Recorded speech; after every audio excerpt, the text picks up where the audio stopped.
This is Canine Turbo Training's Ask the Trainer Reactivity webinar. I'm Laura Maihofer. I'm here to answer any of your questions on reactivity, as well as to give you a brief overview of what reactivity is, some important concepts to keep in mind while working with a dog with reactivity, how to manage reactivity, as well as how we train it. Now, I mentioned a little bit before that we have some more in-depth webinars available on our YouTube channel that are really, really great to get more of the details on each of these subjects. This webinar is really going to be focused on your questions. So what you've been wondering about reactivity. As we go through, again, there are two options for asking questions. You can type into the chat box or you can raise your hand. Feel free to ask questions at any time.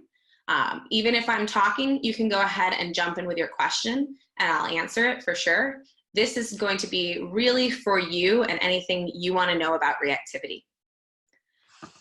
We're going to go ahead and get started, and we're going to be talking about what reactivity is and why dogs react.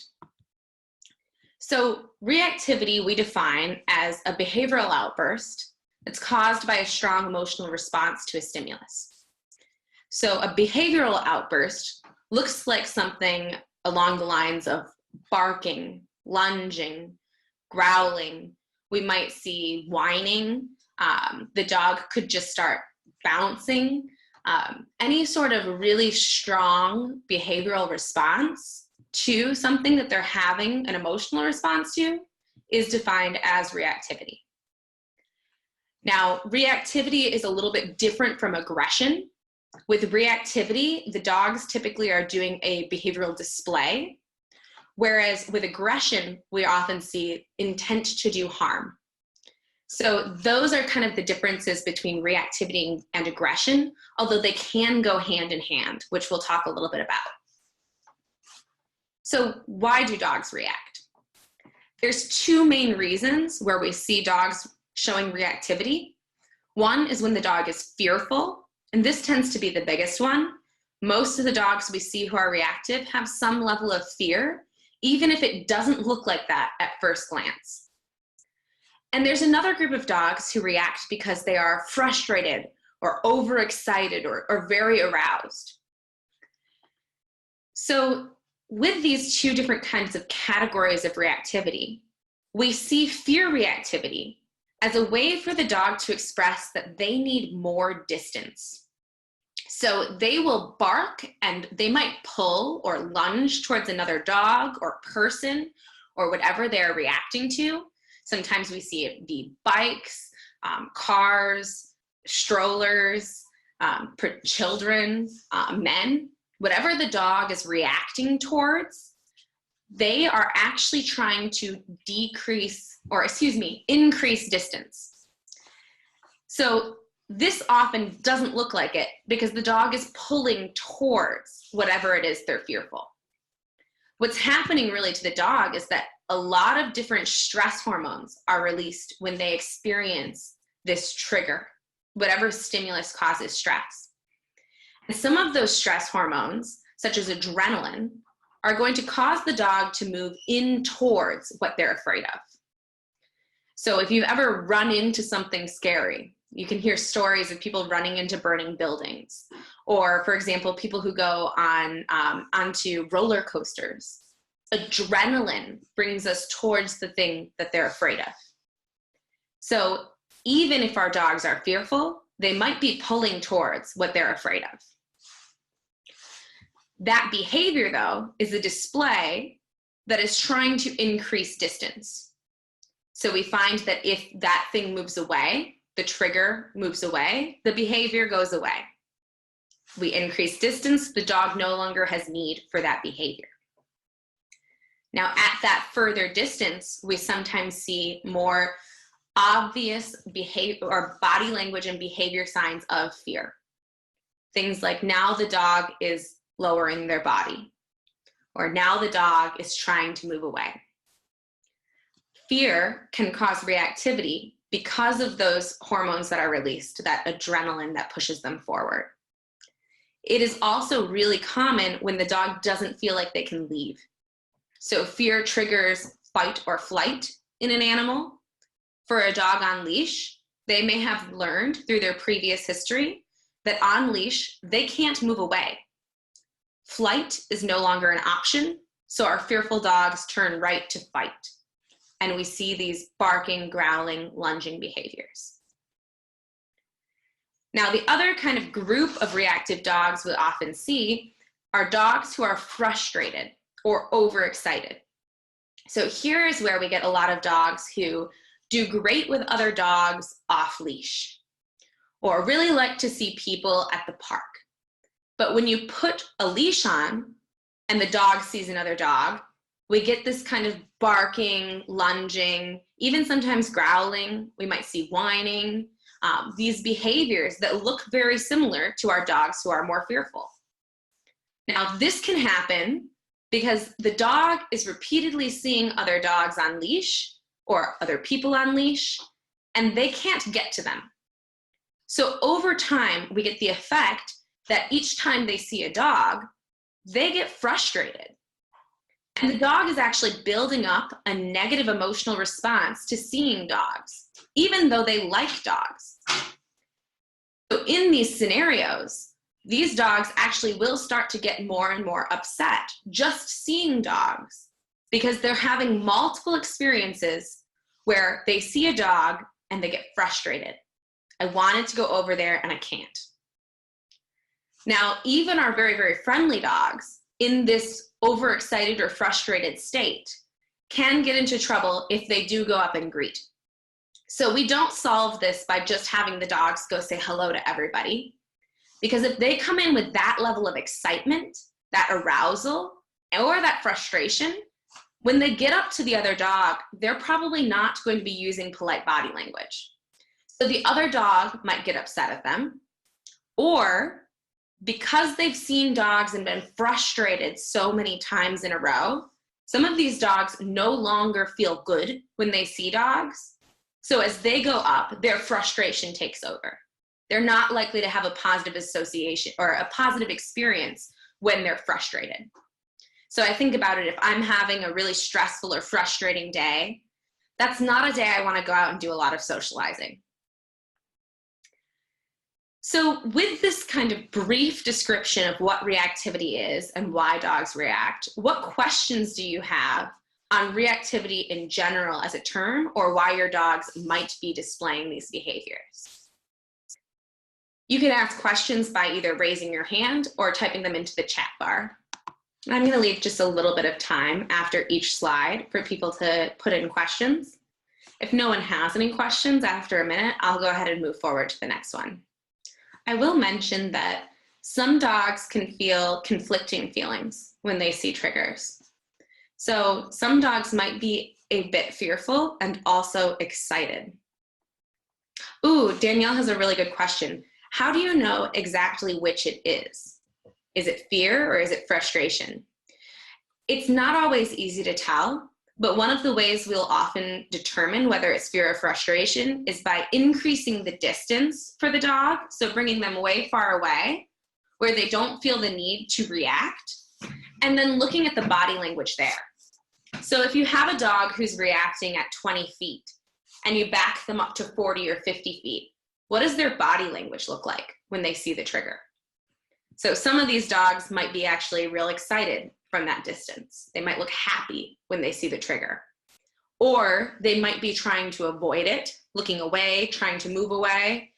We might see that lowered body, tucked tail, more classic signs of fear.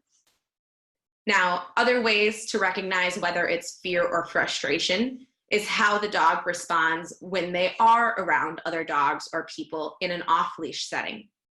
So we will see lots of dogs who go to daycare or who go to the dog park and play with other dogs and show polite body language.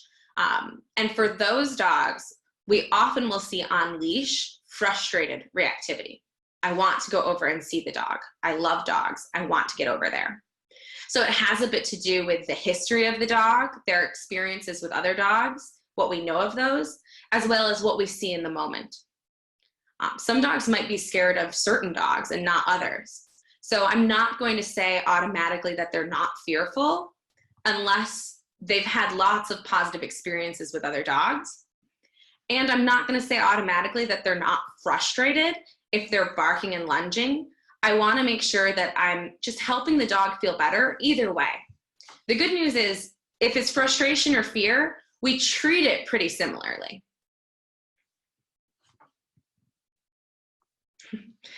That was a really good question. I always have to think about it. With each individual dog, I'm assessing based on so many different pieces. I'm going to go ahead and move on to the next slide. If you have any questions on what reactivity is or why it might occur, feel free to ask those at any point as well. But I want to talk a little bit about some of the core concepts that we look at when we're doing reactivity training. So one of these that we're always thinking about is the animal's threshold. So threshold is the point at which the animal starts to show signs of stress. So I have two infographics up here. These are some of my favorites on understanding threshold. The first one you'll see mentions under, at, and over.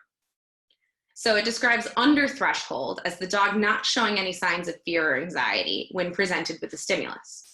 So the dog sees a trigger of theirs, something that they do bark and lunge at, in a way where they are not barking and lunging or showing any increased signs of fear or stress.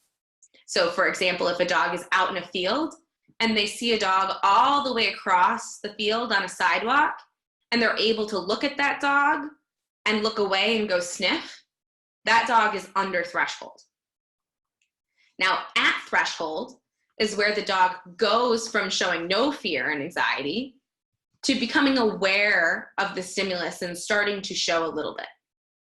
So they now are maybe watching the stimulus more closely. So our dog way out in the field, looking over at another dog on the sidewalk, is now watching them more closely. That dog is at threshold. And over threshold is when the dog starts to show apparent signs of stress and anxiety or fear. So we'll often see now a tight mouth. They might have their ears pricked forward. They might have their spine aligned towards that individual. So they no longer are able to look up and look away. They're now focused on that trigger. They might be barking, lunging, whining, crying. But even in the absence of those behaviors, the animal could be over threshold.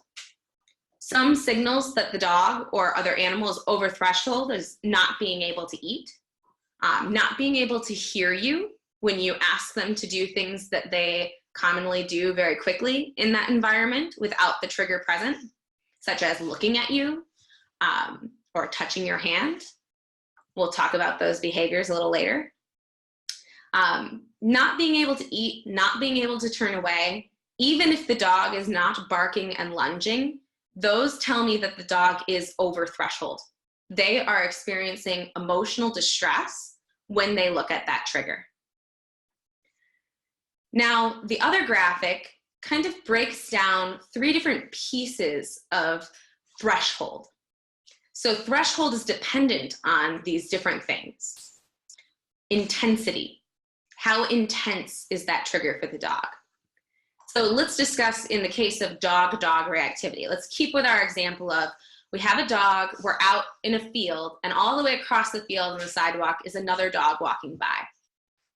If that dog is small and calm and quiet, that dog's intensity is going to be less than a large dog who's very excited and bouncy and perhaps looking over at them. So intensity, how much is this trigger to your dog? How intense? Also duration. So how long is your dog exposed to that trigger? If that dog's on the sidewalk and it's a really long sidewalk and they're seeing them for 2-3 minutes, stress hormones are being released that whole time. So the whole time the trigger is present, the dog can be having these stress hormones enter their system. And at a certain point, just based on duration, the dog can go over threshold. And we'll talk about that a little more in our next slide, where we're going to cover this concept called trigger stacking. Now, the last one you'll see here is distance. So how close is the trigger to the dog? So if, let's say, we're in our field and we're 30 feet away from that sidewalk where the dog is walking, and our dog is barking and lunging, we're over threshold. By backing up to 50 or 100 feet, we might be able to bring the dog back under threshold. So how close that trigger is makes a big difference. I like to think about this in terms of people who are afraid of spiders. So I'm not afraid of spiders per se. I don't mind them if they're out in the world doing their own thing. I'm actually okay if there's a spider up very far in the corner of one of my rooms up by the ceiling. I think, okay, yeah, they're gonna eat any other bugs. But if a spider is on my clothes, I'm gonna be brushing them off or maybe even squashing them. If the spider is, say, on my desk crawling towards me, I want to capture that and put it outside. I don't want it right on me or near me. The distance of the spider from me makes a big difference in how I experience it. Now, if a spider gets too close, or if it's really intense for me, say, for example, if it's in my bed, I might aggress. I might kill that spider, because there is some level of fear when I see a spider. It's just not triggered until, or I'm not over threshold until that spider is very close to me, or if it's really intense, like in a place where I feel more vulnerable, such as in bed.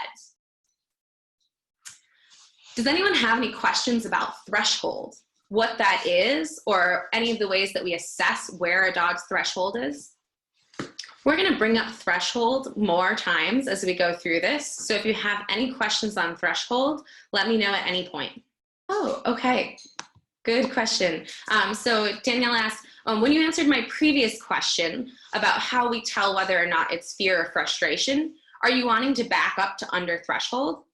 Good question. Yeah, I do want to get the dog under threshold for reactivity. So one of the things we didn't mention about threshold, let's see if I can go back to that slide. No, I can't. There we go.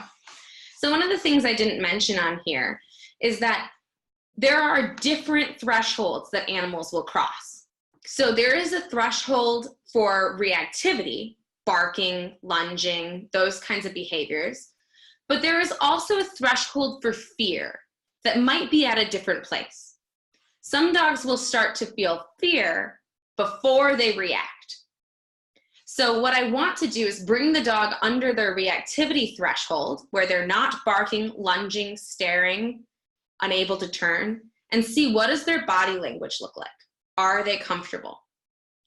Now, if they're showing signs of fear there, that tells me some information. I do still want to increase distance before I start training. So any training we're going to do, we want to do under threshold, but where the dog can notice the trigger. So the dog knows the trigger is present, but they are not showing any signs of stress or fear towards it. So very good question.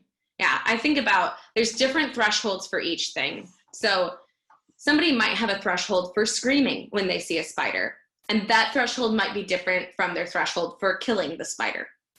Aggression and reactivity can have different thresholds. Okay, so here's a question. Where would you put a dog that does bark and lunge when over threshold if he is sitting alert and watching, not barking, and with a loose leash? At this point, he will turn on command and will take treats, but turns back to the trigger quickly. Is he now at threshold or still over threshold? That's a really good question. So I would look at the rest of the body language. If the dog is sitting and alert, did we cue the sit or was the sit offered? If the dog offers a sit when they see the trigger, but it's not a history of teaching that behavior when you see another trigger, it could be actually a stress sign. So sometimes dogs will try and lower their bodies a little bit to diffuse and prevent any sort of aggression. So we might see sitting or laying down as a stress signal, in which case I would say this dog is probably at threshold or a little bit over. and we might want to take a few steps back.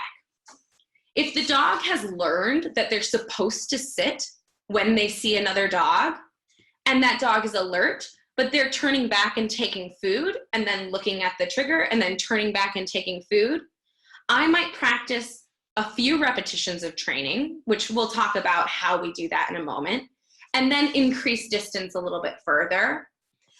And what I want to see is, how does the dog respond as we reapproach that same distance? So I take the dog out of the situation, and then I'll bring them back into the situation up to that distance. Is the dog barking and lunging now? Do they look more or less stressed? Removing the dog from the situation and then bringing them back can give us a little bit more information. That's a really good question. All right. So as we're thinking about threshold, we need to keep in mind this concept of trigger stacking, sometimes referred to as stress stacking. So I mentioned that every time the dog is presented with a trigger, or they experience that stimuli that they're fearful or frustrated by, stress hormones are released into their system. Now, there's all sorts of different chemicals that are released, and we learn more and more about them each day. But there have been some that are studied in detail, one of which is cortisol. And we base a lot of our judgments of time around this concept on that stress hormone, cortisol. So cortisol has a half-life of about 8 hours, which means it takes about 8 hours for half of the cortisol released from a stressful event to be processed by the body. And the other half is still hanging out in the animal's body and system. So this concept of trigger stacking simply describes how stress hormones accumulate in the body over time and how they are then processed by the body. Now, if the dog or animal experiences multiple stressors in a row, those stress hormones accumulate too fast to be metabolized by the body. And so the animal is likely to go over threshold faster than they might if they hadn't experienced those previous stressors. So you can see in this slide, there's this nice little diagram. The link at the bottom is where this came from, that has our threshold and stress events over time. So I like to think of these stress events as 3 different triggers. Maybe it's seeing a dog, and I'm going to move my chat window so I can see how they stack these. So seeing a dog, getting pet by a stranger, and then let's say seeing a bike. Now, these might be the stress hormones that are released for each of those events. So purple, we see a dog. Green, we get pet by a stranger. And orange, we see a bike. Oh, I have a really good question from Gabrielle. Is the half-life for cortisol the same for humans and other animals? Good question. So this, I believe, was mostly studied in rats. There were some dogs done, I believe, or some studies done on beagles in labs as well. I'm not sure the half-life of cortisol for humans, but I believe that that chemical has about the same half-life in mammals. So that's a good one that I'd have to put a little bit more research into to be certain of my response. But the studies have shown that it's pretty consistent across different animals. So I would believe so. I haven't looked into too many of the studies in humans, though, to be honest. But I do like you thinking about that. I will talk a little bit about a human example of trigger stacking as well, because this is at play in all of our lives every day. And I will consider how the stress hormones are stacking in a human as we train, as well as in the dog. That's a good one. You've got me a little bit stumped, Gabrielle. So in this diagram, we're thinking about these 3 different triggers. And you can see if each are presented individually, we see a dog, we get pet by a stranger, or we see a bike. The dog is under threshold. They don't experience enough of these stress hormones to have that barking and lunging response. Now, if they see these in quick succession with no time in between them, the stress hormones stack up to a point where now the dog is barking and lunging. So for a lot of people, we see this at play in their dogs, where we'll hear they bark and lunge at some things. So sometimes they bark and lunge at bikes, but other times they don't. Often that's because stress stacking is occurring. So maybe they see a bike first thing in the morning when they're all fresh and they haven't had any other experiences, and that doesn't cause them to go over threshold. But if they saw a bike after each of these other stressors occurred, now they're over threshold. So I have a question here. Could dog attacks or interacting with a dog that's trying to investigate fights fights create a trigger stacking that eventually lead to over threshold the minute a dog sees another dog months or years later? Oh, this is a good question. So experiencing a fight or interacting with another dog who is instigating fights can cause trauma in an individual. So even dogs who were very friendly before, if they experience a fight that they consider bad, they can start to have a negative association with seeing dogs. So that is absolutely possible. Being around an individual who they've had an attack from or where they've had a fight with can increase the stress hormones in the system. So if they're hanging out with a dog who tends to instigate fights with them, they might be at a higher stress level because they're uncertain of whether or not the fight might occur. They might be kind of constantly watching to make sure that they don't trigger the other dog, in which case the stress will be higher. And that higher level of stress absolutely can cause this trigger stacking effect. So they're more likely to have a negative reaction because the stress is higher. And your other part of this question, so can that lead to them going over threshold the minute they see another dog months and years later? It depends on our individual, but yes, some dogs can generalize this fear. One of the tricky things about fear is it spreads. So when an animal experiences something that they're fearful of, they're going to record a lot of information about that experience to avoid it in the future.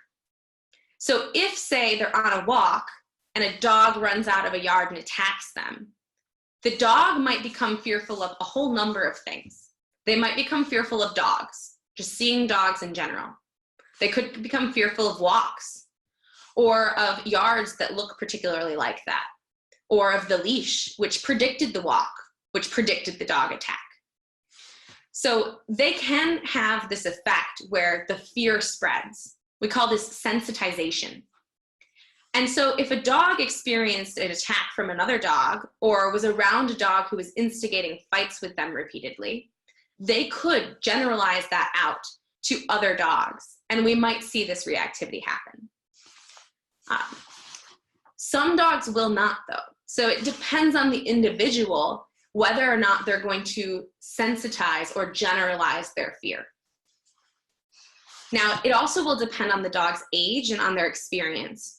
So if this is a dog who's had, let's say, 100 positive experiences with dogs, and then they have one negative experience with dogs, if that negative experience is not so intense that they think they're going to die from it, those positive experiences might outweigh it for the individual. But it is natural and adaptive to weight negative or dangerous experiences heavier than positive experiences. So for example, if you've walked down the same street every day of your life and it's been sunny and beautiful and you enjoy the flowers and the weather there and you have really positive associations with it, but then one evening you're walking down that street and you're attacked, you might become fearful of walking down that street, even though you've had a history of positive experiences. It also depends on how intense the attack was, though.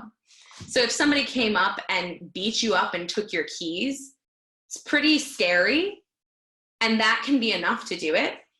But if somebody came up and just sort of slapped you on the back and then ran away, that might be scary enough to do it. Absolutely, it depends. But it might be that you were like, that was very strange and I didn't like it at all. But, you know, I really do love walking down the street, so I'm not fearful of it. So there's a lot of different factors at play there. The long answer is all that. The short answer is yes, it's possible. So with this stress stacking, I would say that yes, a dog attack or having multiple fights absolutely would put a dog at risk of this. They'd be at a heightened stress level. Some other common stressors we see that have the dog at a heightened stress level are just recently coming home from the shelter, having a vet visit where maybe they get shots or they get some sort of physical handling done, or going to a groomer where they get physical handling done if the dog does not like those experiences. Holidays tend to be one because we have a lot of visitors come over, routines change, we might have new dogs in the house or kids around. Thunderstorms can be big stressors for certain dogs. And you'll see down at the bottom, I have sound sensitivity. Some dogs are sensitive to different noises, but might not be sensitive to thunderstorms. And some dogs who are sensitive to thunderstorms, it might not always be the sounds. But those thunderstorms can be a big stressor for the individual. Fireworks can be very scary and could be stressors that put the dog at a heightened stress level. Separation anxiety, when they have to be left alone, but they're having an anxious response, is a big stressor that can be almost daily. And another one that we think about is pain. So a dog in pain is likely to be at a higher stress level, feel less likely that they can leave a situation as well. So they might be more likely to go over threshold easily.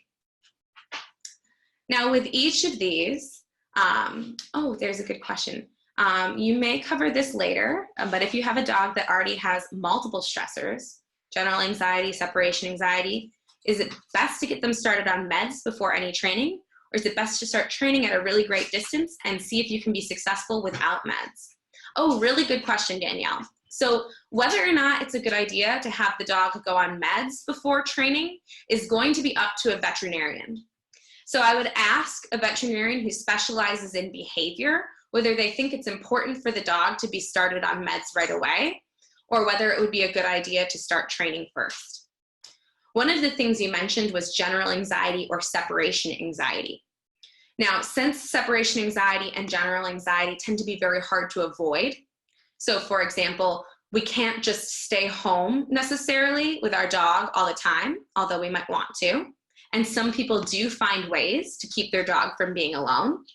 But if we cannot, then separation anxiety alone, I'd bring a dog into the vet for an evaluation to see if medicine is the right route for them. Any triggers that I can't avoid, stressors that I can't keep the dog safe from, that are happening frequently, that is a reason for me to go talk to a vet who specializes in behavior.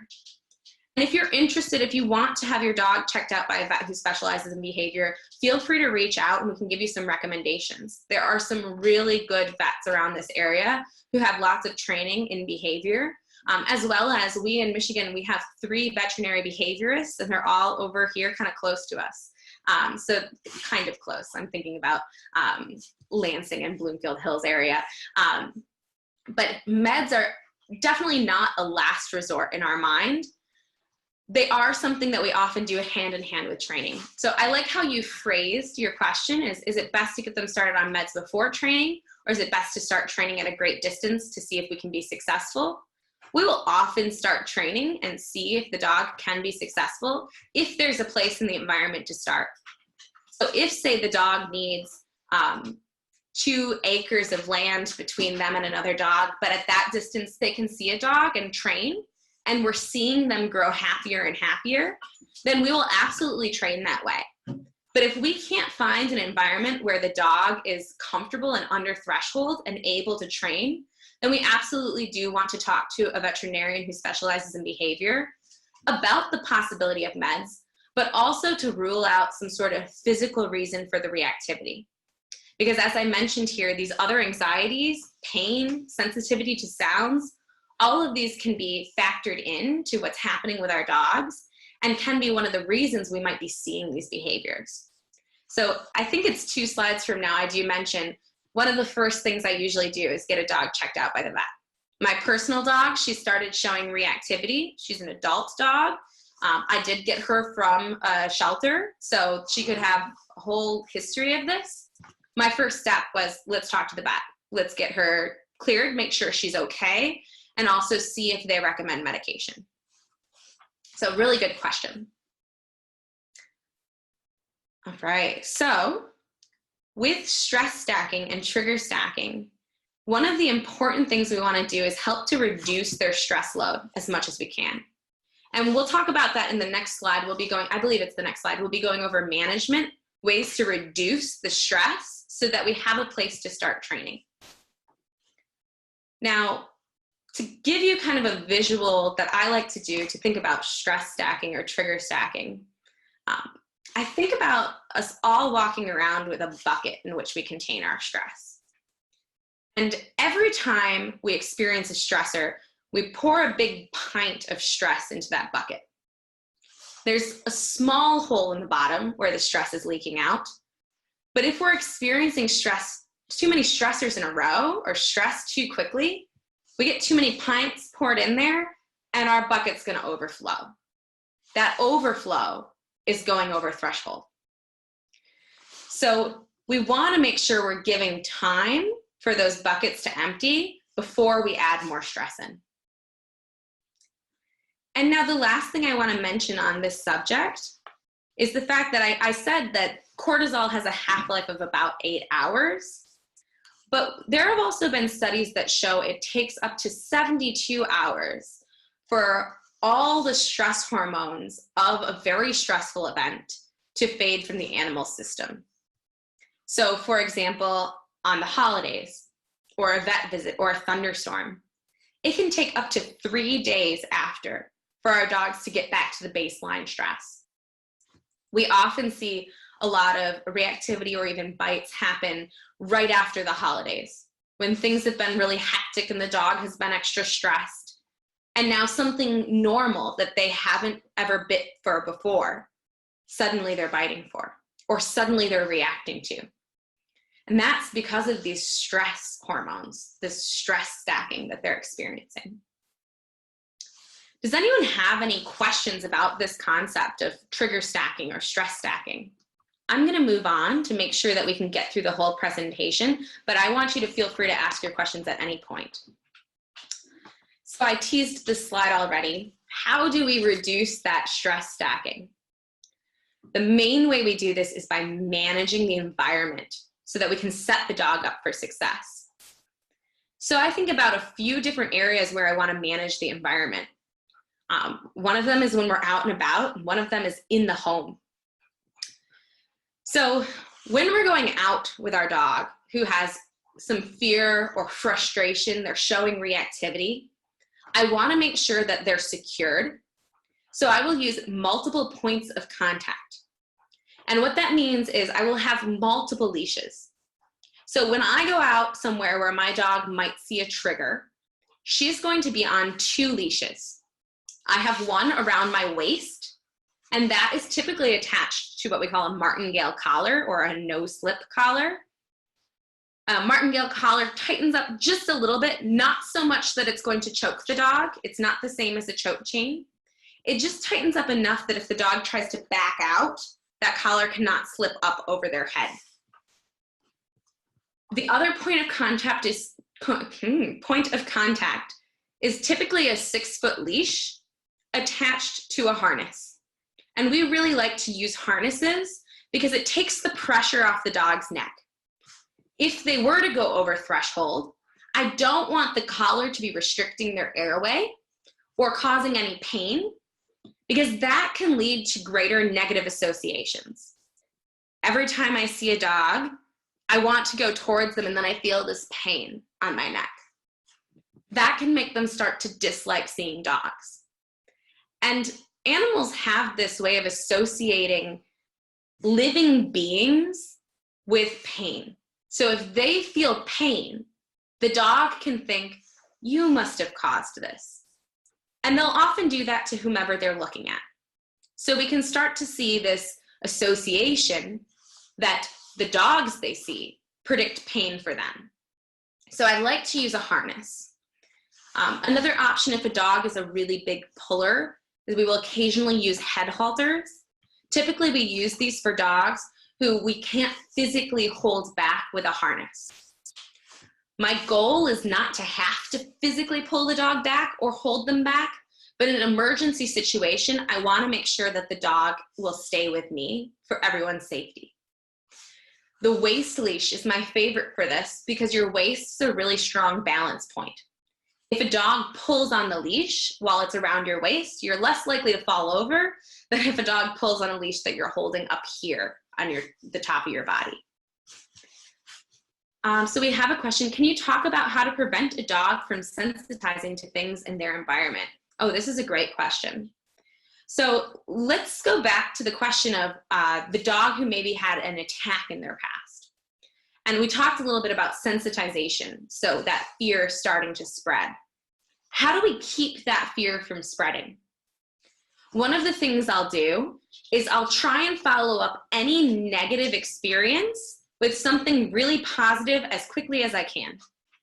So if you get attacked by a dog, if you are okay physically, let's say a dog came up and attacked the dog, but we've separated them, that dog is gone, and your dog is whole. There are no wounds. We don't need to go to the vet because the dog is not injured. I'm going to follow up with treats. I'm going to follow up with play. I'm going to try and create that environment as something that predicts something very good. Now, this will do our best to keep the dog from sensitizing in this scenario, but sensitization will happen if that is too scary for the dog. So to prevent a dog from sensitizing in an environment, I'm also going to try and keep them under threshold as much as possible. So if I can control the environment, I'm going to make sure that the dog is experiencing any of their fears under threshold so that I can start to change how they feel about it. And I'll dig into that a lot more in the next slide. That's such a good question. This management actually plays into it as well, because as we're managing the environment, we're reducing the number of experiences of fear the dog has. So my first management here in the out and about, I'm talking mostly about safety, but this next point, walking in areas or at times where there are no triggers, is a really important one for reducing sensitization. If every time you go out, you see 6 dogs, and your dog's on their walk scanning, looking back and forth, always looking for the next trigger. Where is it? Where's the dog? Where is this thing that can attack me? That's not a good time, and the dog is actually experiencing a lot of stress. I think of it like walking through a minefield. Where's the next mine? There's danger everywhere.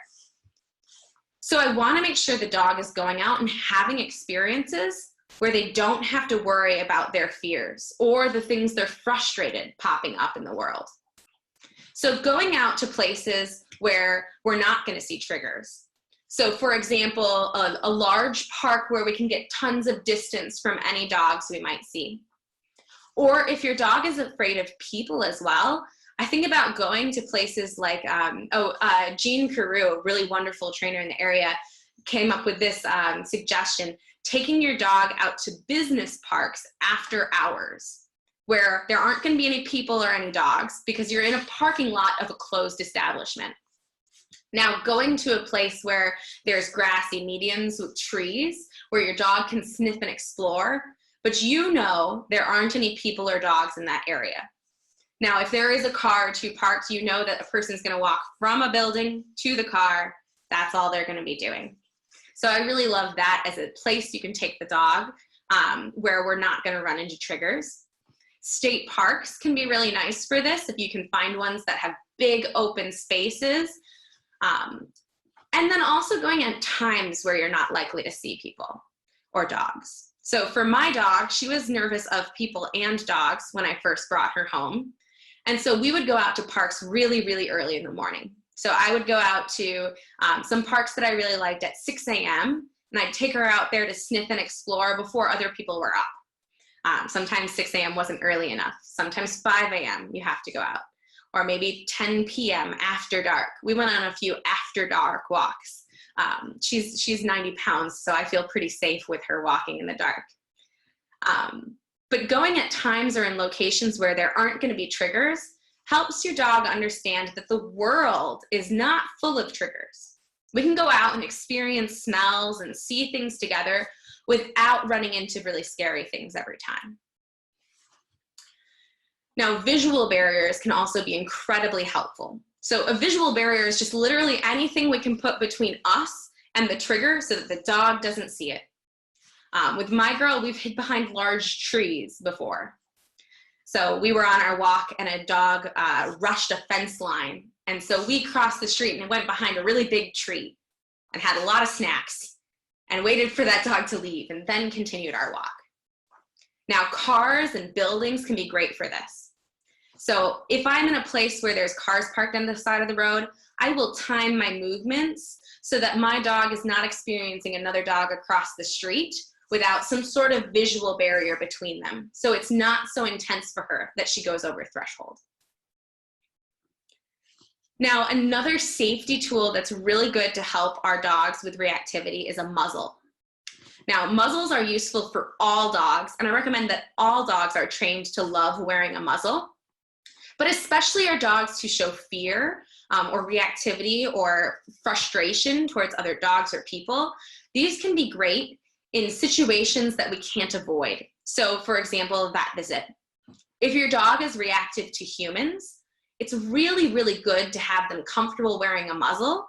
So if you have to go to an emergency vet, when you pull out a muzzle, or if they decide your dog needs to wear a muzzle because they're barking or lunging at them, that's not another stressor in the environment. So having them comfortable with that already is a really, really good way to ensure that we could take our dog into that situation for an emergency. Now, I do not use the muzzle as a crutch though. So I will not put a muzzle on the dog and then expose them to their triggers at a level where they're over threshold, because the muzzle is essentially taking away their ability to fight. So it's like taking somebody who's scared, tying up their arms so they can't fight and just throwing them in. I want to only use that muzzle as an emergency situation precaution, or if I know that the dog has had some bites on their record, as another piece of management to make sure that we keep everyone safe. So I will send over a little video on muzzle training at the end of this as well, so you can see that, because I like to teach the dog to be comfortable with it as opposed to just putting it on them. Now, we will use 2 different pieces of management whenever we can. So like I said, multiple points of contact when out on walks. The muzzle and a leash can be really helpful for keeping us feeling comfortable and everybody feeling safe. Now, I will also do this in the home. Set up the home environment so the dog doesn't feel like their triggers are inside the house. So you'll see this bottom photo has a picture of window film.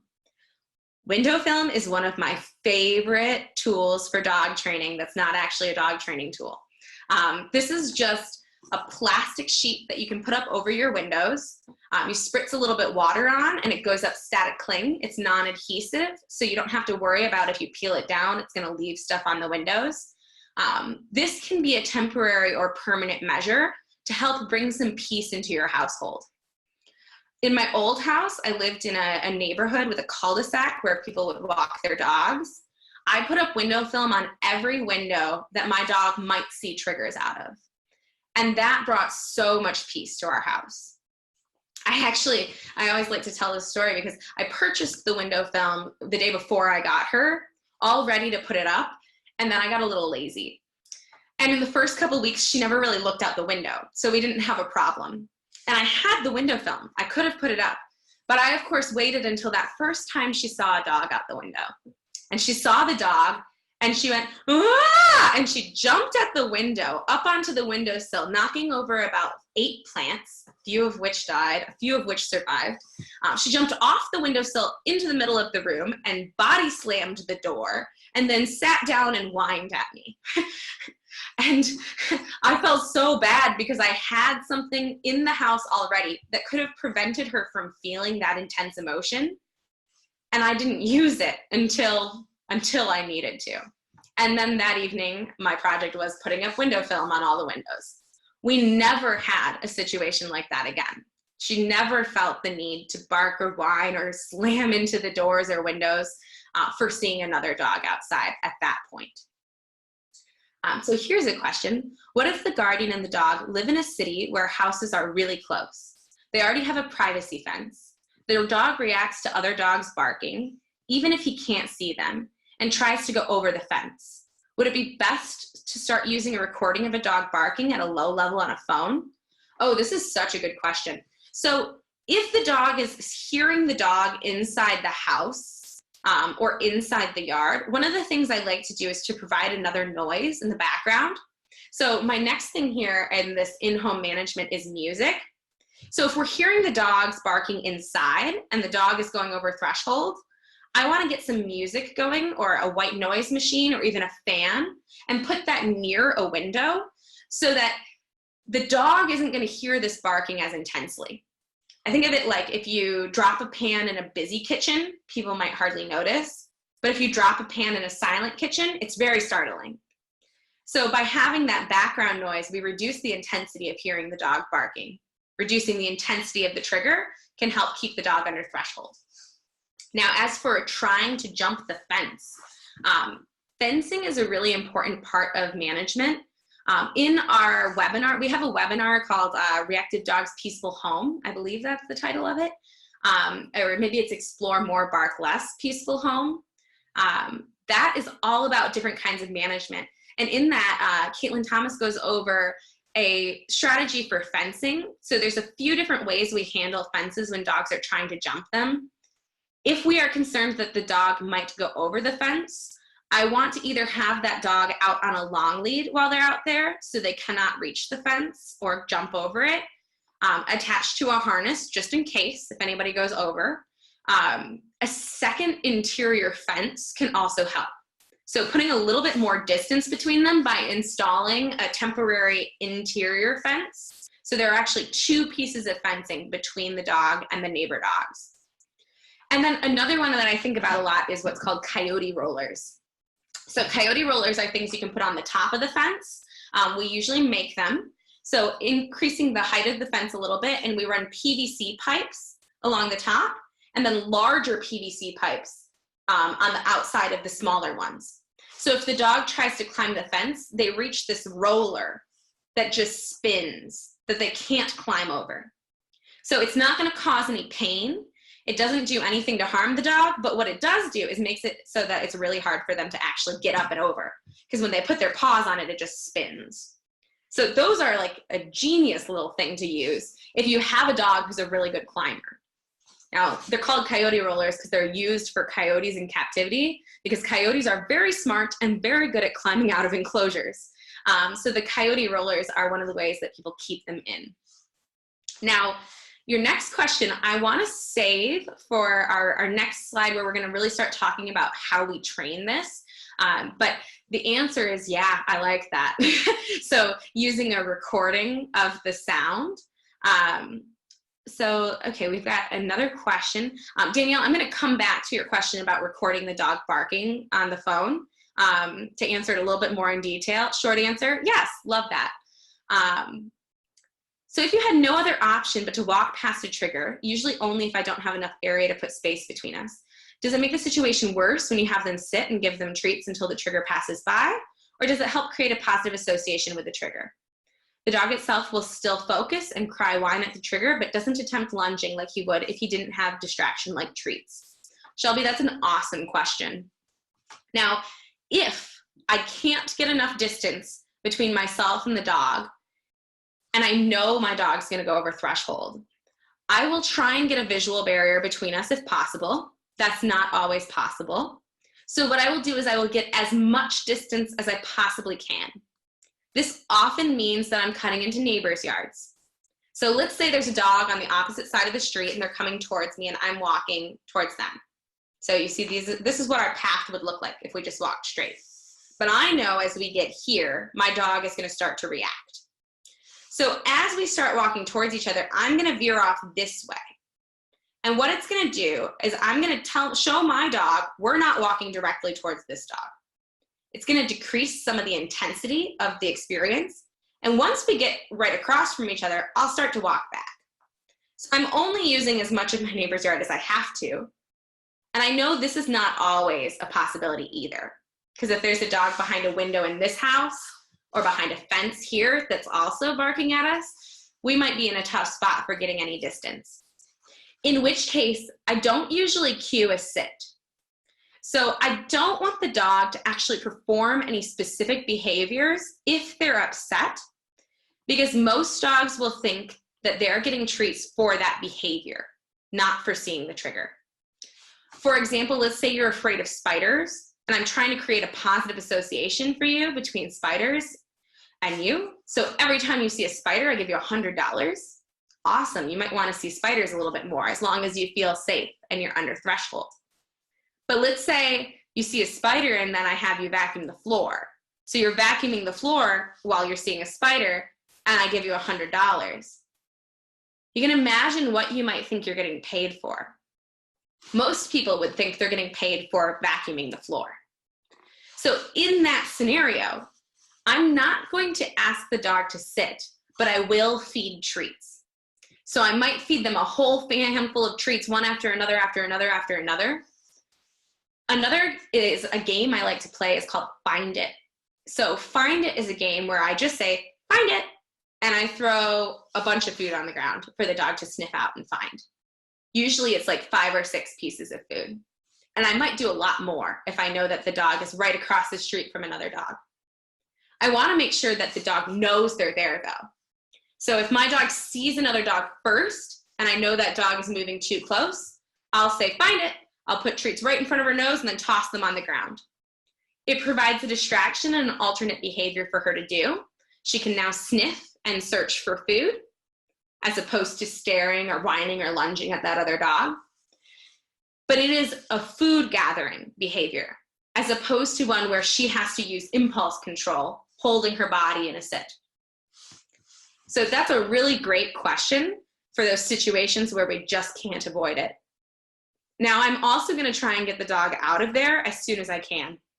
So after that trigger is past the part where they're parallel to us, I'm going to run away with my dog. So I like to teach a cue that means we're going to run. A lot of people will use the cue, let's go, and start running. With my dog, I actually say, let's run, because we use let's go for you're done sniffing, let's go. But we'll run away from where that trigger was.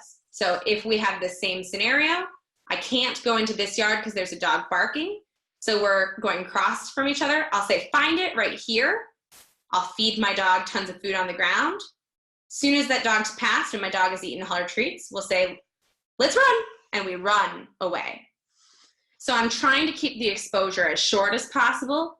I'm trying to make it as positive as possible, and I'm not requiring a specific behavior from the dog that I'm working with. I think I got your whole question answered there. If you have any follow-up questions or any clarification you need, please let me know. Now, going back to gates and barriers and things in the house, gates and barriers are really helpful to make sure that we have our reactive dogs well contained. So especially if your dog is reactive towards humans and you have people over periodically, I like to have gates set up where I can have the dog behind 2 points of management from the visitor, so that my dog can go relax in a back room with some enrichment without me wondering if they're going to suddenly join the party and have an upset experience. Now, it's also great to have catch pens at doorways where the dog might have access to the outside, especially if they're reactive through screen doors or glass doors. So I'll set up gates or exercise pens as catch pens in front of exterior doors. And the last one here I mentioned is enrichment. So you can see up in the top picture, there's some treats in an egg carton, there's a wooden puzzle toy, there's some Kongs. Those are all some great games that you can have your dog play to help reduce stress. One of the side effects of solving a puzzle and earning reinforcement for it is reduced anxiety and stress. So these games help bring your dog down when they've been stressed. And they also are really nice for distracting a dog in the example where maybe the neighbor dog is barking or there's a thunderstorm, or maybe you had a stressful walk where you couldn't avoid the dog. And Find It is actually a form of enrichment. So I love that game. With my dog, we do a lot of Find It. So that's another form of enrichment. Does anyone have any other questions on managing reactivity? In just a moment, we're going to dig into the actual training of it, how we go about treating this. Okay, so here we go. I run with my dog when she hears dogs barking, which is a trigger. I use the cue, let's go, but now she immediately starts running when she hears dogs. How do I work with her to get her to only do that on cue? Oh, what a good question. So I love that you've kind of paired that fun activity of running as well as that ability to kind of increase distance. You've done a great job teaching her that flight is an option. So what I will think about for her is, how intense does the barking need to be for her to feel the need to run?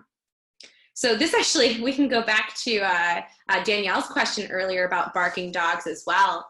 So Danielle asked, should I start by recording the sound of a dog barking and playing it at a very low level on a phone? I think that might be a great thing for your dog who's learned that I run when I hear dogs. What we might start to do is teach her that at a very low volume, dog barking means something different. So right now she hears a bark and she thinks run. That's great. That's much better to run away than to run at. Very good. But if we want her to learn, hearing a bark means everything's okay and we don't have to do anything necessarily. What you could do is start to pair the experience of hearing barking dogs with something she really likes. So I think the next slide, it's in a couple, we'll go forward a little bit. So we're going to talk about creating a conditioned emotional response. And I went ahead to this slide because it really is the answer to your questions. We start to change the dog's emotional response when they hear or see the thing that causes them fear or frustration or distress. So let's talk about this. I have two examples here on this slide. One is about, these are types of counter conditioning, changing the emotional response. One is for a dog that fears people. This other one is a picture of a dog who fears the sound of a bell. So let's imagine that instead of a bell, we have the recording of the sound of a dog barking. So I would get a recording of a dog barking, or you can go on YouTube and find dog barking sound effects. YouTube is your friend for any kind of counter conditioning and desensitizing you want to do to any sort of sound with your dog. I use it a lot. So I'll get a sound of a dog barking and I'll reduce the volume so it's very quiet. I might also have calming music in the background so it doesn't come out as a really intense noise. And I'll play the sound of that dog barking. And then I'm going to give the dog a high value reinforcer. Most of the time we use treats because we can do lots of repetition with treats. And food is reinforcing to all animals at a certain level. We could also use play. And here you've actually used running. So if your dog really likes running, she might actually already be experiencing a positive conditioned emotional response because barking now means we get to run. But if we want to change what we do, I'll just start to pair the sound with something really tasty. So here you see the sound of the bell predicts food, and that makes the dog feel good. Over time, the dog hears the bell, they just feel good. So we can pair the sound of that dog barking at a really low volume with something really great. The dog hears the sound of the dog barking and they just feel good. Now, I like to pair this by marking the moment the dog hears that sound. So I'll say, yes, the moment their ear pricks towards the sound of a dog barking. And then I'll reach into my pouch and I'll hand them something really tasty. So hearing that sound becomes paired with the food. You can also do this for the sight of things your dog is afraid of, or things your dog is frustrated towards. So any reactivity that I see where the dog is upset, barking, lunging, whining, and the dog has some level of fear or frustration, I can pair that at a level where the dog is under threshold. So we're backed up enough that the dog can see the trigger, but is not having that reactive emotional response. When they look over and see the thing they're afraid of, in this example, people, I then give them tasty treats, in this case, hot dogs. If I am consistent and every time they see people, they get hot dogs, people predict hot dogs. So the dog now kind of wants to see people. Now I'm going to keep this going at a distance far enough away from the trigger or the person in this example that the dog is able to actually become really happy when they see that person. So at that certain distance, the dog looks over and you see this loose, relaxed body language. So the body will be soft and relaxed. The eyes typically almond-shaped, not big and wide and circular with big black pupils, but more relaxed, sort of like the shape of a human eye. Their mouth might be relaxed and open, or their lips will be loose and relaxed, not pull back towards their ear. Ears in a neutral position, not pricked all the way forward or pinned back. Tail loose, could be wagging, could just be in neutral position, but not really high up over the head and wagging, nor tucked down below their neutral position based on your individual dog. Now, once the dog looks really happy, I could move a little closer, but I don't want to do that until the dog is looking happy. So I'll typically stay around the same distance, letting the dog sniff and explore in that area, feeding them treats each time right after they've looked at the trigger, and slowly move a little closer if and as the dog wants to. Now, I'm not ever going to go much closer in one session. We kind of follow a rule where we're not going to go more than a third closer.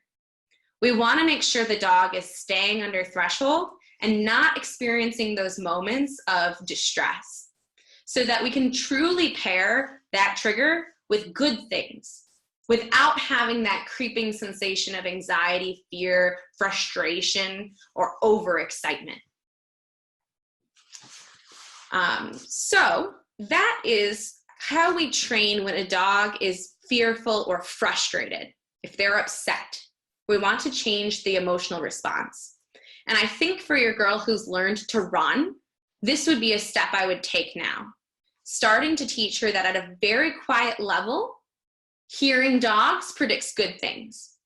And I slowly increase the amount of time she hears that as she's looking comfortable and happy.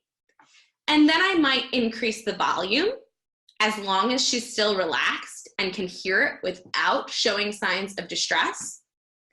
Then when you're out on your walks, I'd make sure that I'm changing up what I say to pair with what I'm going to do. So if, say, she hears a dog and it's very quiet and distant, along the level of what you've been training at home with your recorded sounds, I might say, yes, good girl, and reach into my pouch and feed a treat right where we are. So she's getting a cue right away, that mark, yes. Or if you use a clicker for training, you can click the moment they hear that trigger or see the trigger. And then that's followed up with a tasty treat. Now I might do that a few times and then say, let's go, and run. So she's still getting that running cue, but only once I've cued it. If she starts to take off running though, when she hears something she's been fearful of, I do typically run with the dog because I want to make sure she knows you can move away from that. Anytime our reactive dogs decide I want to go away from the trigger, I will always follow them so that they know flight is always an option. Because if we have these two sides, fight or flight, I want to reinforce flight. I don't want the dog to think that I'm gonna have to go to fight. So that was a really good question. I hope that the answer was helpful. I'm gonna go ahead and see if I can go back a slide now to our treating reactivity. I'm gonna go through this quickly because we've touched on a lot of these pieces. So we had a question about the medical side of things to begin with. So we had, I see your question, Mandy. I'm gonna get to it in just a second. So as we're treating reactivity, the first thing I wanna do is make sure that the dog's medical, nutritional, and physical needs are met. So this means I wanna make sure that the vet has checked on the dog and that everybody's healthy. There's no injuries that could be explaining this. I'm gonna go see a behavioral vet if I've got reactivity behaviors to make sure that the vet doesn't see signs of some sort of other kind of anxiety or fear sort of disorder that they think needs to be treated. Now, I'm gonna make sure that they're getting a healthy amount of food and that their food is nutritionally balanced, because the more research we find, the more closely we learn the gut is related to behavior. So I wanna make sure the dog is in a really healthy state. And I wanna make sure they have physical outlets for natural behaviors, such as the predatory behaviors of chasing things, tugging things, tearing things up. So playing tug, playing fetch. There are these tools called flirt poles, which are like giant cat toys for dogs, where you can have a toy attached to a rope, attached to a pole, and swing it around for the dog to follow and chase and grab. I'll give dogs things that they can tear up, whether it's a soft toy or cardboard that they can rip into. I mentioned I like to play find it so they can sniff out and search food. All of those are outlets that meet the dog's natural need for predatory behaviors. Barking and lunging can occur if the dog doesn't ever get an outlet for these predatory behaviors.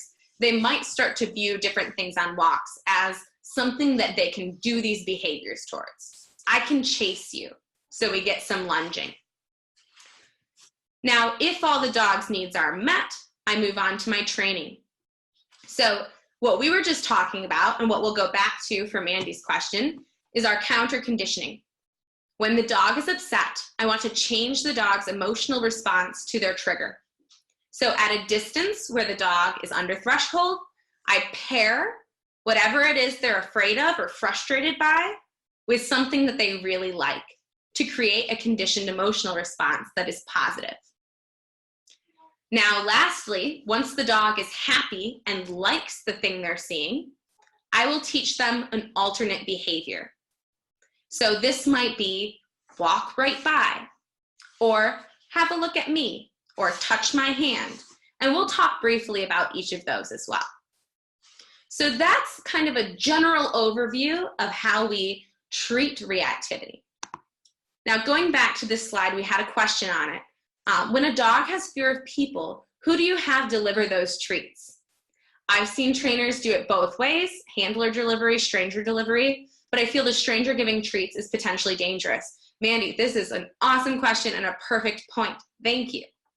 If the dog is afraid of people, I have the handler deliver the food. So the dog can create that positive association as long as they know that the person, the stranger, whoever they're afraid of, is there before they receive the treat. So for example, if, say, the dog is afraid of people and loves hot dogs, like we have in this example, if the dog sees people and then gets hot dogs, the dog can start to really like the people, whether or not they're 100 feet away, or if they're closer, but we still have the handler feeding, and the dog is under threshold at a closer distance, the handler can still feed, as long as those people start to predict hot dogs. Now, the other side of it is if we chop up hot dogs and we have those hot dogs first and our dog sees all these hot dogs, and then we bring people, we can actually teach the dog to be afraid of hot dogs, because hot dogs predict people. What predicts what is most important in this scenario. Now, Mandy, going to your specific question about strangers feeding the dog, this is a really good, important part.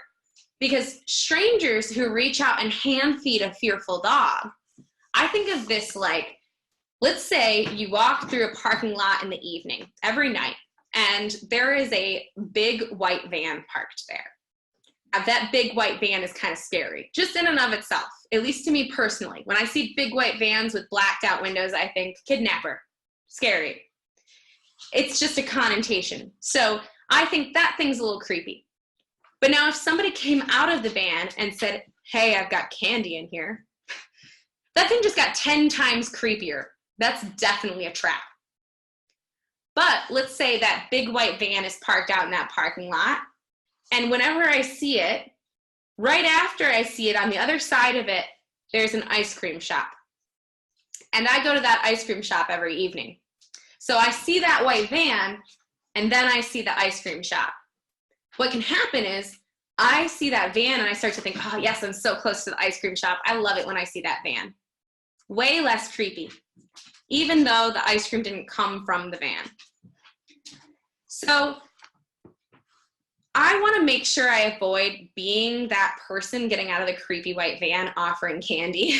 So that trap can make things way scarier. Now, you mentioned it also can be potentially dangerous. Absolutely. Because the food is going to draw the dog in closer. So the dog might be under threshold at 10 feet. But if the dog comes closer, let's say there's a spider and it's 10 feet from me and then it climbs across my desk and it's right here, fear can cause you to aggress. I might kill the spider because now it's too close to me, and that's scary. Same thing can happen for our dogs. We offer a treat to that fearful dog. They come up and eat the treat, but now they're right here. They might not know how to move away. And so a bite to this hand can be very likely. If the stranger is going to be feeding, I want them to feed the treats away from their person, past the dog. So tossing the food so that the dog can go get the treats further away. I always want to be teaching the dog who is fearful to move away from what they're fearful of. So that's a very good question. Now we have another question here. Do you find that playing Find It while throwing the treats away from the trigger, aka treat and retreat, helps them understand that flight is an option? How about stranger throwing treats, not handing them directly? Oh, hey, look at that. Yes. I love that. I should have read that a little bit sooner. Yeah, beautifully said. So throwing the treats away from the trigger can help the dog learn that they can increase distance. It also is providing reinforcement in multiple ways. The dog is getting the food and also the relief of moving away from that trigger. Having the stranger throw treats instead of handing them directly, perfect, absolutely. That is always the first step I'm gonna have.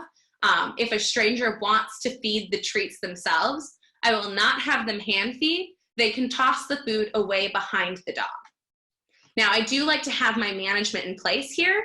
So the dog's going to be on leash or behind a gate so that they can't get in closer than they're comfortable. And I'm also going to set it up so that whatever food the strangers are tossing is the same value as what I have on my person. So as a trainer, I come into the home a lot and I am the stranger. I'm meeting these scared dogs who are barking and lunging at the idea of me. And I come in with a bunch of tasty food. So I might have boiled chicken, hot dogs, cheese, all sorts of different tasty food. Before we bring the dog out, I make sure that the handler, the owner, has the same value of food as I do. So I give them some of mine, or I take some of theirs, we split, so that the dog does not feel like they should come closer to me simply because I have a big pocket full of something that they want. So we're always working to make sure that the dogs who are reactive know they do not have to come in closer to get the good things. These are very, very good questions. All right, does anyone have any other questions on this conditional emotional response page? This is sort of the meat of changing an emotional response. And I really want to make sure I'm using things the dog really loves, and that I'm working at that level where the dog is not feeling the negative emotional response. So I want them to know that that trigger is there and follow up with really good food. Oh, here's a good question. How do you know when to end a session? Is there a point where the dog may not be able to continue learning even though they're still under threshold? Oh, great question. So yeah, there are a couple of times where even under threshold, the dog might not be able to keep learning. One of them is if the dog satiates. So there's only so much room in a stomach for food. And if we're using food, you might start to get diminishing returns for the rewards you're giving. Now, we also are going to risk stress stacking if we stay there too long. So even if we're far away, if that dog's just hanging around, I think about if there's a spider and it's just sort of hanging around me for a while, maybe literally hanging because they hang in the air. I really am not that afraid of spiders. But just being around them for a while can build up the stress level. So keeping the sessions short is a really good idea, and it's very important, especially in the beginning stages here, as we're working to start creating this emotional response. So I will end a session on a success, and I will end that after no more than 5 to 10 minutes at first. So usually we'll start with 10-minute sessions. Go out on a 10-minute walk and see if you can find 2 dogs. Let's see if we can find 2 dogs at a distance where the dog can see them, take food, and then move away. I'll usually only have the dog look at that dog for 6 to 10 repetitions. So they see the dog and then they're eating some food, and then they see the dog and they're eating some food. I'll only do that a handful or 2 of times, and then we'll go off somewhere else and sniff for a while. And we'll keep walking and we'll go see another dog. If I've seen 1 or 2 triggers, I'm heading home then, or back to whatever my safe space is, so that I can avoid the effects of trigger stacking. Now, if I've been out for 30 minutes and the dog is sniffing and exploring and they haven't really seen very many triggers, but the occasional dog that they're looking up at, and they look really, really happy, I might keep going, sniffing and exploring, but I'm not going to be seeking out any more triggers. And now you also said, how do you know when to end a session? I also like to think about what I do after a session. So after a training session, I want to go do something fun that the dog likes that's kind of relaxing. So we'll go home and we might play a little bit and then calm down with something to chew on. I want the dog to have like a good association with all things after that. So that walk where we went out and saw dogs and got treats also predicted nice, calm things, good things that they like at home. So that's a good question about the amount of time we train. As I mentioned, the duration of exposure, as well as the number of dogs they see, the distance they are from it, and the intensity is all playing into our calculations of how close we are, how long we're out there. If there's a really intense trigger, or they're a little closer than I expected, I'm going to keep my session really short. It might just be, you get some food and then we increase our distance. So we are approaching the end of our time. I'm going to very briefly touch on these last 2 slides, but please feel free to ask any questions you have right now. I just want to mention some additional skills that we like to teach. So one of them is this way, teaching your dog how to turn on leash with you. There are some good tutorials for each of these behaviors online, so you can look these all up. But with this way, essentially what I do is I teach the dog that if you turn with me, you get a treat. So I'll practice this in the house first with no distractions, no triggers. Then I'll practice out in the backyard. Then I'll practice on a walk when there are no triggers around. And then I'll practice when I see a trigger really far away. Once the dog has seen the trigger, then we'll practice this way. I'll say the cue first, encourage the dog to turn with me using my body language. The moment the dog turns, I'll say, yes, good, and I'll reach into my pouch and I'll feed a tasty treat. Now, another one is find it. We already talked about this game. I love to teach the dog in advance that if I say find it, it means there's going to be 5 or 6 treats for you to sniff out on the ground. I'm going to play this game lots of times each week when there aren't triggers around. If you only play find it when the dog is seeing a trigger, find it is going to start to mean find the trigger. So we often recommend playing this like 10 times a day when there are no triggers present. You can play with your dog food at home. And I start on like a solid surface where it's easy to find the food before playing it in the grass or leaves or snow. Now another game, Let's Go, that's also what I call Let's Run. And we can teach this by just saying the cue, then holding a little handful of food in front of our dog's nose and running forward, feeding them that food after they've run with us. This is one I use, like I said, to get more distance from a trigger. Watch Me is another really good one. So teaching the dog how to look at you. So I will teach the dog to look towards my face. There are lots of little steps for this. So you can look up a tutorial, or I'll see if I can find one to send you. But teaching the dog how to look at you can help in those situations where you know there's going to be a trigger that we can't fully avoid. Once your dog has seen it, you can say, watch me. When they look at you, I'll then feed for looking at me. They aren't going to see the trigger get any closer. Once the trigger is passed, I can release them. Okay, let's go. And we keep going forward. I use this hand signal. My dog is a little hard of hearing, so I use a lot of hand signals. Now, another one I love to teach is touch. This is a hand target behavior. You can actually see our black dog in the corner here practicing a touch, jumping up to touch the hand. Touch just teaches your dog, if you put your nose on my hand, you get a treat. Your hand becomes a treat button. This is really nice because it can really give your dog a lot of confidence in different environments. I like to practice it all over the place, and this is one of my dog's favorite behaviors. This is actually how I get my dog to exercise. I run around the yard and I say, touch, and I put my hand out and she comes running over and touches the hand and gets a treat. You can do this when you're out in environments to teach them this is something you can do instead. Now, I will use the watch me, the touch, those behaviors as an alternate behavior for the dog once they no longer are feeling stressed. So if I've worked and trained and the dog can now be across the street from another dog without showing fear, now is when I could teach them to look at me instead, or to touch my hand when you see a dog instead. There are fun behaviors you can perform instead of barking and lunging.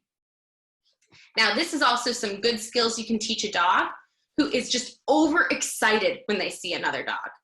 You see another dog over there, jump up and touch my hand. This is a fun thing you can do instead of lunging and trying to get to that dog. And then the last one on here is recall. Recall is a really important emergency behavior. If you're wearing your waist leash and you have a handheld leash, it's unlikely your dog is going to get away from you. But if they did, we want to make sure they can come back as soon as we call. So I'll send over a little article on rocket recall, how to teach your dog to come to you as fast as they can when whatever distraction is around. Now, lastly, I wanted to show you this really, really nice graphic that was created by Kate Wilson and Caitlin Thomas on how you choose your training plan. So we've talked a lot about counter conditioning, teaching your dog how to feel really good when they see a trigger. This is what I'm going to do if the dog is upset. So you see here this maybe Pyrenees, this livestock guarding dog, panting, brow furrowed, ears back. It looks like he doesn't have ears. This dog is upset. So if the dog is upset, we're going to feed for seeing the trigger or give them good things, non-contingent on their behavior. So it doesn't matter what their behavior is. If the dog is barking and lunging, I will try and increase distance first, but you can still feed. Your dog starts to bark and they will take food. You can feed them in that moment.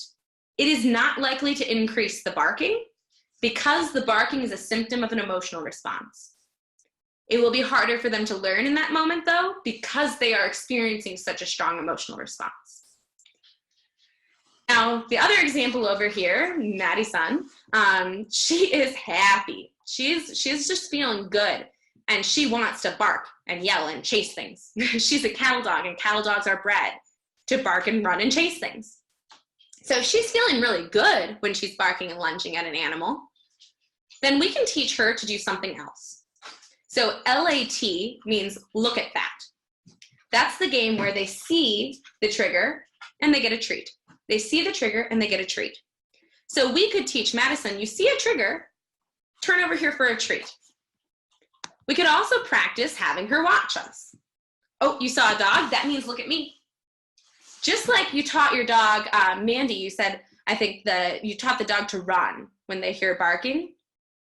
Oh no, Chrissy, sorry. You taught the dog, when you hear barking, let's run. That's a great behavior for a dog to learn, both to increase distance from something you're fearful of, but it could also be, if we want to teach our dog how to jog, you see another dog, instead of chasing them, run alongside me. Watching you, touching your hand, we can teach the dog these behaviors pay off in these moments. Does anyone have any questions about this little graphic? All right, so that is the end of the presentation I have for you. I appreciate all of your questions, a lot of really knowledgeable questions. Some of you answering the question the way I would before I got the opportunity. It's really great. If you have any more questions, as I said, I'm gonna link in an email to the other webinars on reactivity that we've presented, so you could go back through those, or you could watch those if you have any specific subjects on reactivity you want to delve into. This, by the way, is my dog. This is Janora. She was at a park, and we had gone at a time where there weren't a lot of people around. Any people she saw, we saw, I think, 2 people all together. We were at a distance, and she got lots of treats, and you can see she was feeling pretty good that day. She had also had a big drink of water, so she's got a big tongue in this photo, but she was nice and quenched, and she was just having a good day. So I like to include a picture of her in all of my webinars. But yes, I'm gonna hang around for just a couple extra minutes in case anyone has any extra questions. But thank you so much for joining me. This was a really fun one to put together. Reactivity is such a great subject for me because I am living with it too. My dog's right over there. And so if you have any questions, we're here to help. I do always recommend having a trainer help you out if you're working with a dog with reactivity, because we want to make sure that we're helping them feel more comfortable with that. So if you're looking for professional help, you can always reach out to Canine Turbo. We can help you find a trainer in your area, or again, provide you with a lot of different resources that we have available. So we're here to help anytime you need. And if you have any additional questions, feel free to reach out. Okay, here's a good question. My dog is strange or reactive, but does better if I let him approach and sniff out new people. But because he is not completely comfortable, is that something I should allow him to do? Oh, that's a really good question. So for some of our dogs, they really want to gather information. My dog wanted to sniff out everyone she saw. She's also strange or reactive. Now, what I found is if I let her sniff people, she needed to go over there more and more. So instead, I actually taught her, we will go and increase distance. So unless it was somebody I wanted her to meet and get to know and build a relationship with, I want to teach the dog an alternative behavior for sniffing the new person. So for example, when we go out on walks, if there's any people around, we don't sniff them. We go sniff treats over here. Or we go explore these trees or bushes over here, away from the person. Now, if it's somebody that I want the dog to get to know and form a relationship with, then I'm going to actually make sure the dog is calm and relaxed before I have them go up and sniff. So if, say, let's say my dog, for example, with her, she was behind a gate and on leash whenever somebody came into the house. When she saw them, I'd feed treats. When she was relaxed, happy, able to look up at me, I would say, okay, go say hi. And she would go over and sniff the person, still on leash, with the leash relaxed. She'd sniff for 3 seconds, and then I'd call her back to me. I had already built her recall, so she was able to come away from people. We started with people she knew first before we applied it to strangers. And I'd feed treats back by myself after she sniffed. So my dog did not want to be pet.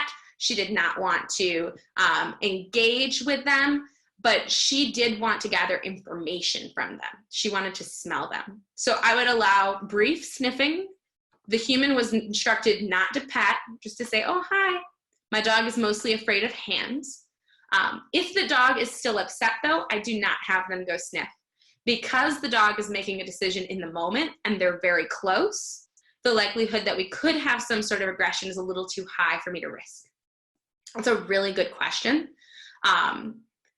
One thing you might consider if you are working on building relationships with new people, setting it up so that you could go out on walks together at a distance where the dog is comfortable and slowly move closer together. But again, for just strangers who I'm not going to have the dog form a relationship with, I'm going to teach them something other than sniffing. Let's increase our distance instead. Okay, how do you handle a dog that is reactive with one handler who the dog is protective of or resource guarding, but not reactive with other handlers? Oh, this is a really good question. So if it is specific to a handler, we might be looking at a couple different things. So absolutely, we'll see resource guarding of handlers occur. We'll often see this happen if somebody approaches too closely to the dog's handler. Another thing we might be seeing is that there is a particular handler that the dog is most comfortable with, and so they are most comfortable expressing their emotions with that person. So that handler, when they're with them, they're going to speak up about how they feel. Whereas with other handlers, they might have had a history of being told not to bark, or they might have a history of just not being totally comfortable communicating. So if, say, it's happening with one person, I'm going to still follow a very similar training protocol. So have that person take the dog out and reward for seeing other people moving around at a distance where they're comfortable.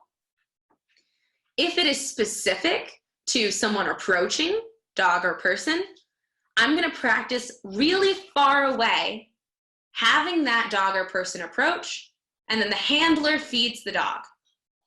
In the case where the dog is guarding the handler, I always want the food to come from the handler. So the dog knows the handler is happy about that person approaching. This is a good thing to have somebody or a dog approach. Now, I am going to be very, very careful and have lots of management in place. If we have a history of aggression in these scenarios, I do want a professional on hand as well.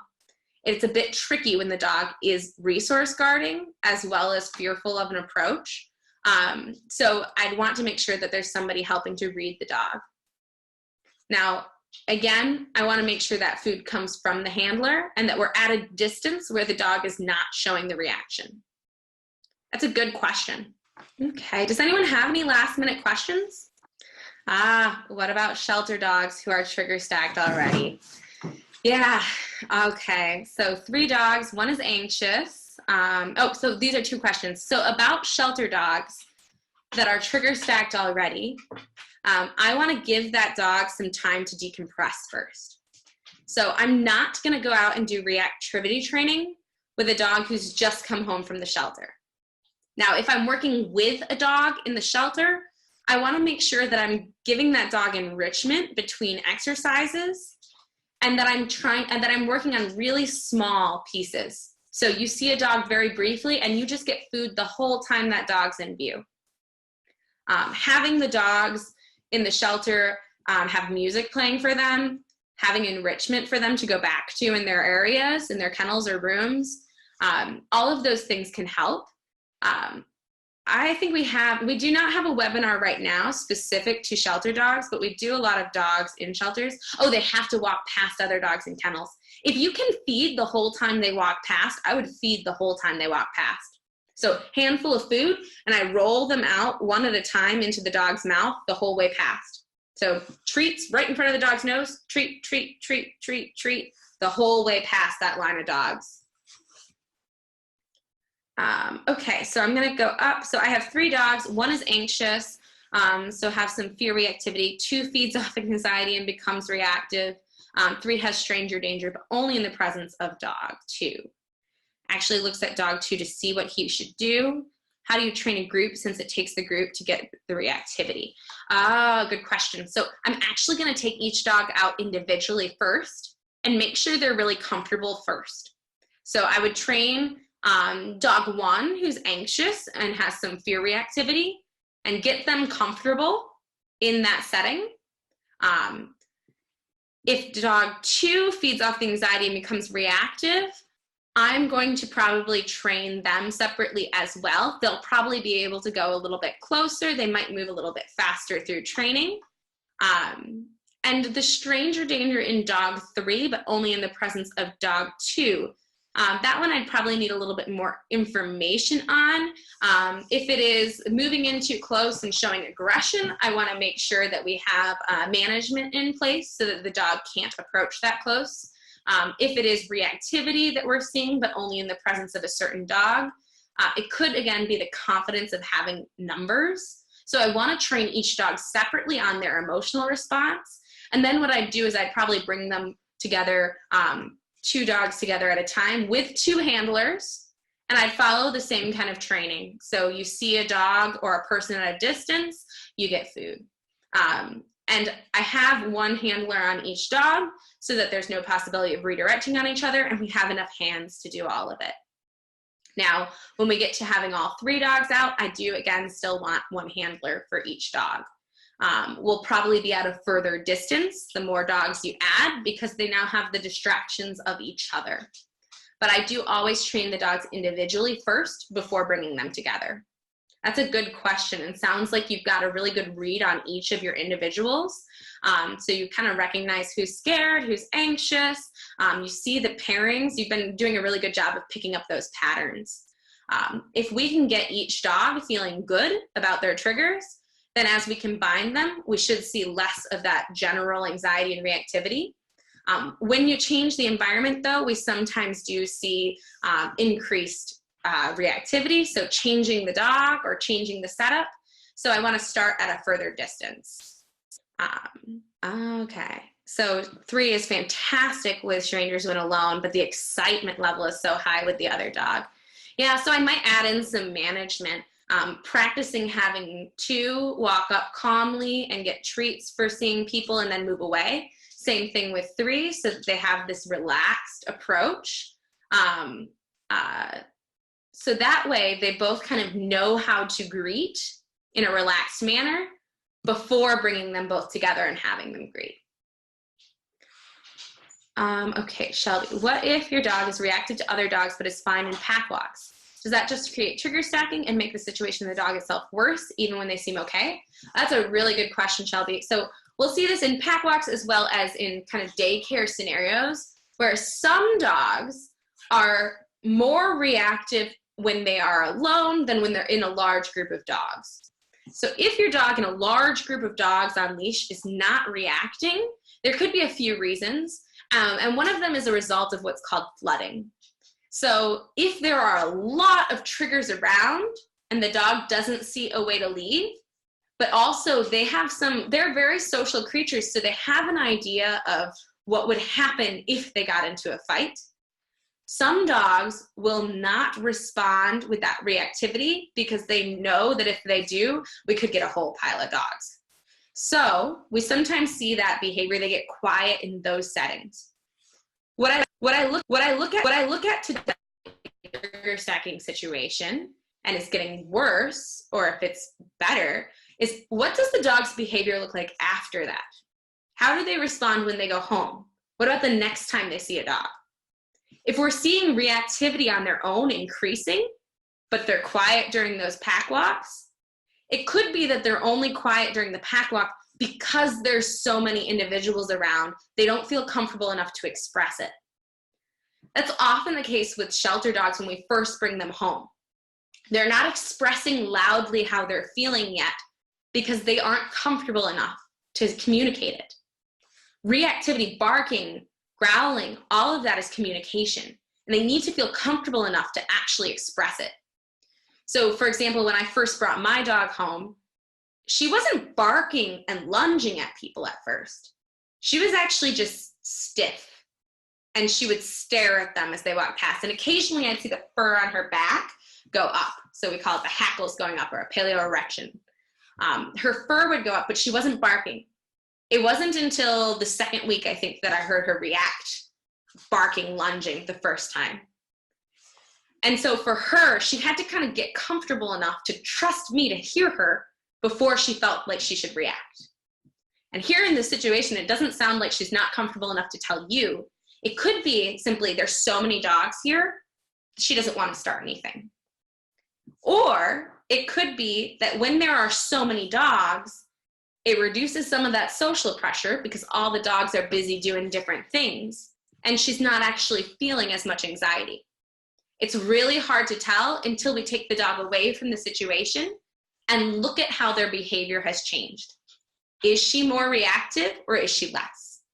If you're seeing any additional anxiety, or if the reactivity is staying the same or has increased, I might stop the pack walks, because it could just be that we're quiet because we're overwhelmed. That's a really good question.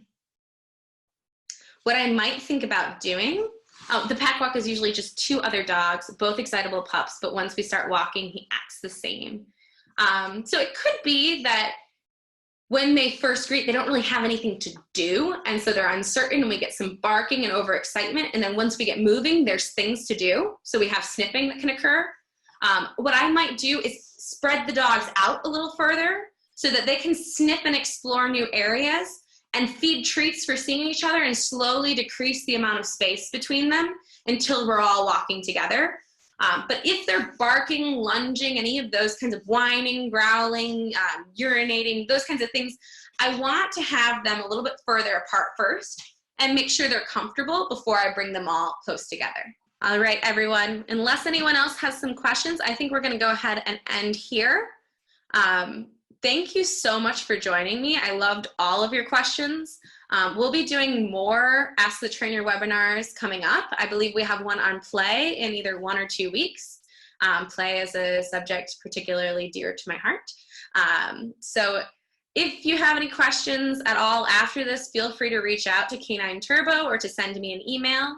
I'm going to be sending you a follow-up email in the next few days. So look out for that in your inbox. And I hope to see you all again soon in future webinars.